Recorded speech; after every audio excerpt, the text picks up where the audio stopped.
আসসালামু আলাইকুম। কেমন আছেন আপনারা? আশা করি ভালো আছেন। আমি আল্লাহর রহমতে ভালো আছি। দীর্ঘ বিরতির পর আসলাম নতুন একটি রেসিপি নিয়ে। আসলে দীর্ঘদিন ভিডিও দিতে পারিনি কিছু সমস্যার কারণে। আজ আমি রান্না করে দিব একদম নতুন একটি ইউনিক রেসিপি। আমি আজকে রান্না করব একদম কচি শসা। শসার তরকারি হয়তো অনেকেই খেয়েছেন, কেউ হয়তো বা খাননি, অনেকেই খেয়েছেনও। আমি কিন্তু খুব প্রায়ই মাঝে মধ্যে শসা রান্না করি।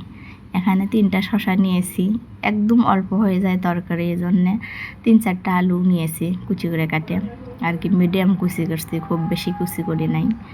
আর এই তরকারিটা আমি রান্না করব শুটকি দিয়ে। ছোটো মাছ দিয়েও খাই অনেক সময়, আবার শুটকি দিয়েও খাই। ছোটো মাছ এবং শুটকি দুটো দিয়ে ভালো লাগে। শসার তরকারি এভাবে রান্না করে খেয়ে দেখেন, আসলে অনেক ভালো লাগে। আর কে কে খাননি অবশ্যই জানাবেন, আর কে কে খেয়েছেন অবশ্যই জানাবেন আপুরা। তা আমি প্রায় রান্না করে থাকি, আমার খুবই ভালো লাগে, আমার খুব পছন্দনীয় একটা তরকারি।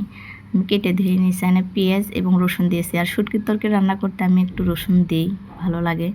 তা পেঁয়াজ এবং রসুন দিয়েছি। আর এখানে দিয়ে দিলাম কাঁচামরিচ, শুকনাটা কাঁচামরিচ আমি শুকিয়ে রেখেছি, আর সেটা তরকারির মধ্যে দিলে আসলে অনেক ভালো লাগে, কাঁচার মতনই একদম। লবণ এবং হলুদ গুঁড়া দিয়ে দিলাম। এখানে আসলে বাড়তি কোনো মশলা আমি অ্যাড করব না, কারণ শুটকির ঘ্রাণটা হবে। দিয়ে দিলাম খাঁটি সরিষার তেল। বাড়তি কোনো মশলা না দিলেও চলে, আর দিলে ভালো লাগে না। এরকম সিম্পলভাবে গ্রামীণ পদ্ধতিতে রান্না করলে আসলে অনেকটা ভালোও লাগে খেতে মাঝে মধ্যে। আমি খাই, আপনারাও খেয়ে দেখবেন।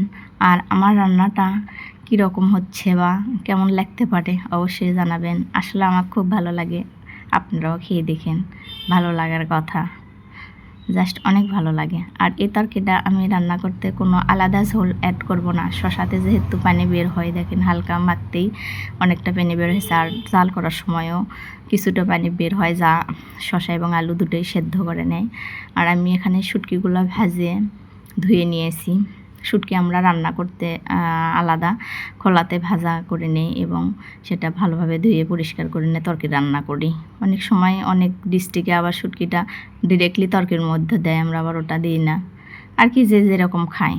তা আমার তরকারি মাখাটা শেষ, তা আমি আর আলাদা কোনো ঝোল অ্যাড করব না, এখানে এরকমই রান্না করব। দেখেন আমার শসার তরকারিটা সবেমাত্র শুরু, বলক আসছে, একদম শেষ পর্যায়ে আর অনেকটা সুন্দর হয়ে যায়। তাই এ পর্যন্তই শেয়ার করলাম আপনাদের সাথে। কেমন লাগলো অবশ্যই লাইক কমেন্টস করে জানাবেন।